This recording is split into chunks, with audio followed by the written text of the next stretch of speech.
नमस्कार मित्रांनो. आपण विभूतिपाद बघतोय. या विभूतिपादामधले वेगवेगळे सूत्र समजून घेतोय. महर्षी पतंजलींनी या विभूतिपादामधल्या या सूत्रांमध्ये काय रहस्य दडवले आहे याचा देखील आपण खुलासा या सूत्रांमार्फत करतोय.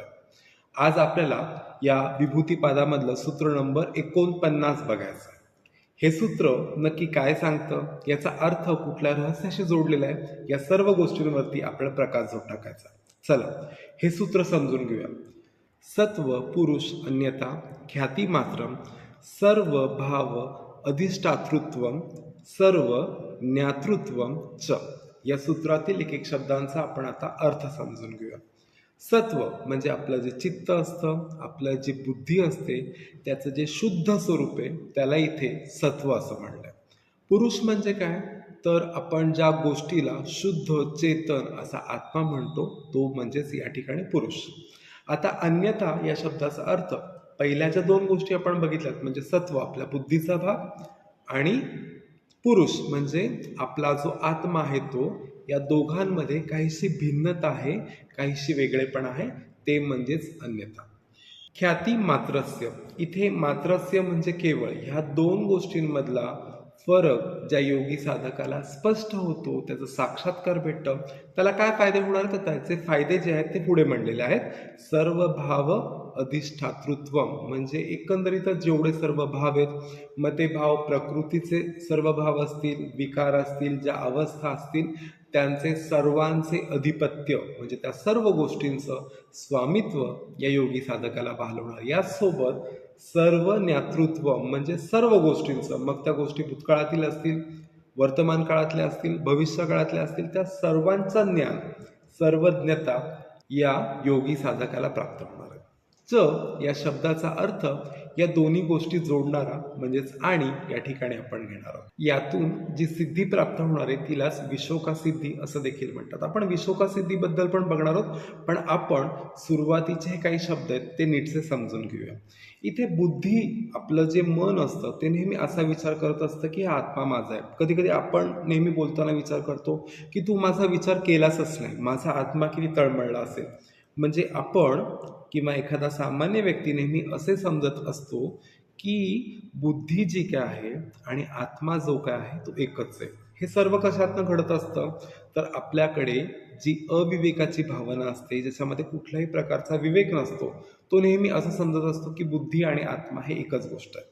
त्याच्यामुळे योगी साधक जर वेगळा बघितला तर तो ह्या दोघांमध्ये फरक करू शकतो. मात्र सामान्य व्यक्ती असतो तो बुद्धी आणि पुरुष या दोन्ही गोष्टींना, बुद्धी आणि आत्मा या दोन्ही गोष्टींना एकच समजत असतो. सामान्य माणसाला या दोन्ही गोष्टी एकत्र समजणं या ठिकाणीच त्याची गल्लत होत असते.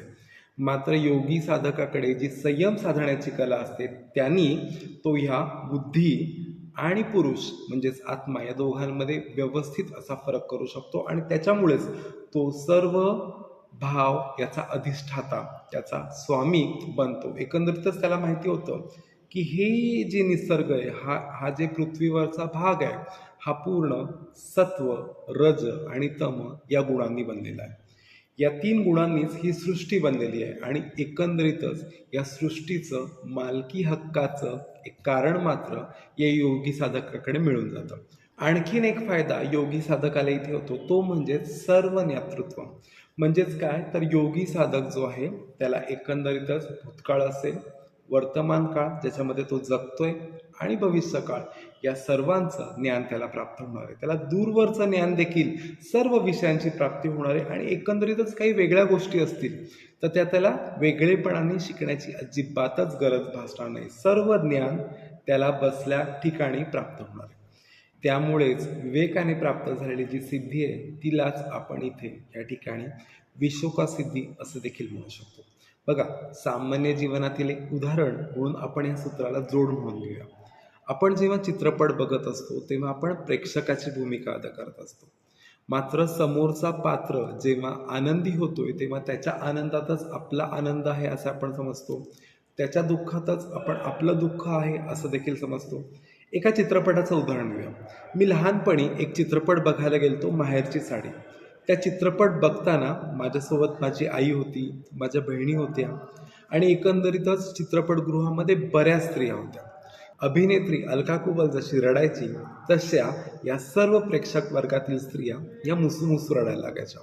बघा या ठिकाणी ते जे समोरचं पात्र आहे ते पात्र काहीसं आपल्या जीवनामध्ये तसंच आहे.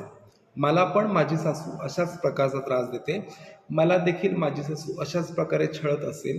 हा सर्व त्या अभिनेत्रीचा आणि त्या प्रेक्षकांचा काहीसा गाभा एकच आहे असं सर्वजण समजू लागतात आणि त्या ठिकाणी रडू लागतात. बघा या ठिकाणी ती जी समोरची आहे ती आहे बुद्धी, आपला जो आहे तो आहे पुरुषाचा आत्मा. मात्र त्या दोघांना एकच समजून या ठिकाणी जेव्हा गल्लत होते तेव्हा प्रेक्षक वर्ग रडू लागतो. या ठिकाणी त्या अभिनेत्रीपासून त्या पात्रापासून आपण प्रेक्षकगण वेगळे आहोत, त्या बुद्धीपासून हा पुरुष प्रकार वेगळा आहे हे समजणं म्हणजेच या विशोकासिद्धीला प्राप्त करणं, सर्व गोष्टींचं ज्ञान, सर्व गोष्टींवरती स्वामित्व मिळवणं हे सिद्ध होतं. आज आपण विभूतिपादातलं सूत्र नंबर 49 बघितलं, त्याच्यातलं दडलेलं रहस्य समजून घेतलं. अशी अनेक सूत्र अजूनही बघणं बाकी आहे. ही सूत्र मी तयार केल्यावर लगेचच तुमच्यापर्यंत पोहोचण्यासाठी तुम्हाला हा चॅनल सबस्क्राईब करायचा आहे. आवडला असेलच लाईक करायचं आहे. तुमच्या मौल्यवान कमेंट्स, तुमचे प्रश्न यांसाठी कमेंट बॉक्स खुला आहे. लवकरच भेटूया एका नवीन सूत्रासह. तोपर्यंत धन्यवाद.